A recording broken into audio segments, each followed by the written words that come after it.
All right, well, it is holiday season, no denying that once Thanksgiving gets rolling around. But you know what? A lot of folks are trying to think of this as a way to, well, a season to get through without eating too much, not putting on too many calories. Lisa Lynn, it is good to have you back with us. Thanks for having me. Wonderful to see you, and just in time for all of this. And anytime I talk with somebody who's a fitness expert, I always talk about holiday season and say, how do you get through that gauntlet of all those holidays? Lots of food, a lot of rich food, and especially we have to exercise and not do too much eating. And I have good news, because a lot of people actually tighten up the reins and lose weight versus gain. But this, out of half my clients I saw yesterday after Thanksgiving, gained this. This is 5 pounds of fat. 5 pounds of fat. Now, it's not exactly easy to gain 5 pounds of fat, but you can put on that water weight from the excess carbs. So this is it spread out perhaps over your body. Yeah, if you put on 5 pounds, like a guy's that's put it all. here. I mean, isn't it huge? To me, that's huge. That's true. It's huge, and you feel it and go, oh my gosh. Look, and I'm no different. I have my moments. You don't have 5 pounds of fat in your whole family. Yeah, this goes right on. So I have some tips. Number one is, if you bite it, write it. And I don't care how little it is, you got to write everything. If you drink it, if you put it in your drink, you got to write it. And there's no excuse for, I don't have a journal with me, I couldn't write it. Everybody's so many apps now, right? Well, you know what? How about just the plain old pad? Yeah. Send yourself an email, send yourself a text, but write it so at the end of the day, you can't say, something's wrong with my metabolism. No, it's the excess calories. Up, right? Yeah. But it's okay to write down, and probably a good thing to write down your workouts too. So give yourself credit for that. And give yourself a lot of credit for the good behavior, because it'll make you want to do more. The next tip, believe it or not, and I set timers on my phone, pick 12 hours that you'll eat. So I usually suggest between 8 a.m. and 8 p.m. and then stop, because nothing legal happens past 8. The problem I have is I eat from 8 a.m. to 8 p.m. Me too. But at least you put that bracket on and then count every 3 hours. You don't need more than 5 meals. And smaller. And don't be afraid to get hungry. Hunger is good. It allows your body to reboot, cleanse, make up for the bad things that we all do. Okay. So 12 hours puts a lid for a lot of people, and believe it or not, that timing of the meals changed everything for me, because the second I woke up, I ate till the minute I shut my eyes.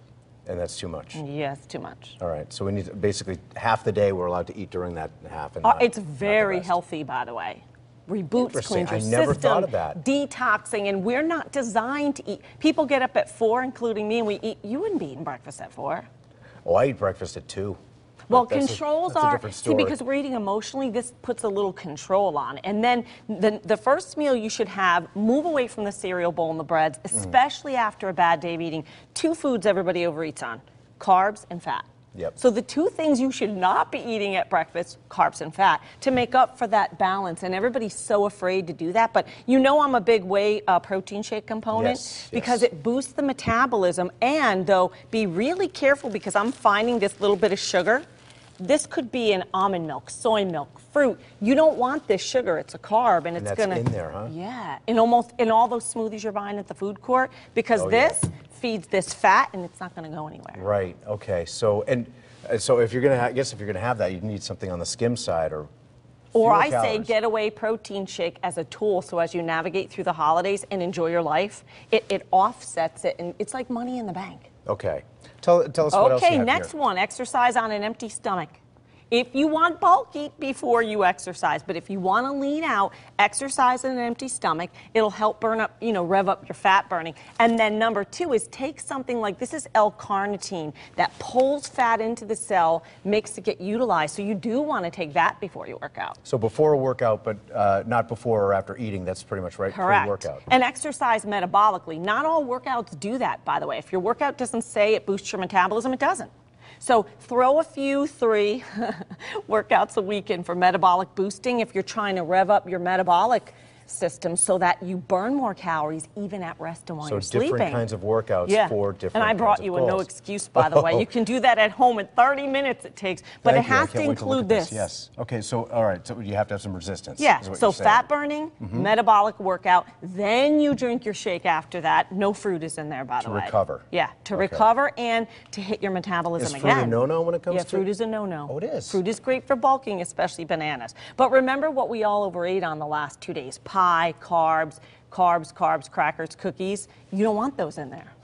By the way, how do these relate to these beans? 'Cause Okay, these well, that's a look good similar, question. but- This is phase 2 white kidney bean extract, and it's found in this Carb Edge product. What these kidney beans do is they have an ability to block unwanted carbs. So say you ate that before you worked out or before a bad meal, that would block 65% of the unwanted carbs.